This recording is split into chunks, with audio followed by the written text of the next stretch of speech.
Okay. So then make sure you hit it like you're trying to hurt it. Okay. Ah, there it is. There it is. Now what'd you do? Place it in your tinder bundle gently. You got time. Go slow. You can tuck this in. Just tuck it in lightly. Tuck it in. Yep. And then slowly blow. You want the tinder to catch.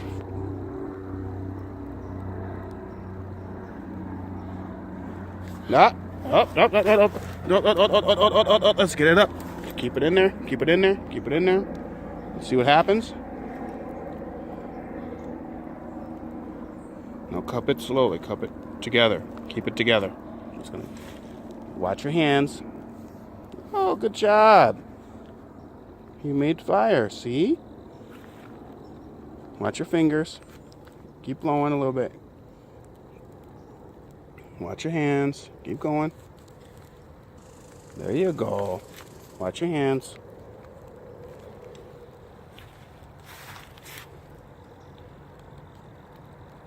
Good job. You see how that worked out? Mm-hmm. Okay. And you see why you need to kind of keep that char cloth tucked in the tinder bundle. Because you blow it away, right? Yeah. Thank goodness it wasn't raining or it wasn't too wet. Yeah. Well, just drop it on the ground and stomp it out. There you go. Good job. All right, you can do the twist on it. Come on, baby. Just do the twist. There you go. Make sure it's out and it's wet ground. Want to try it again? Think you could do it again? Sure. All right.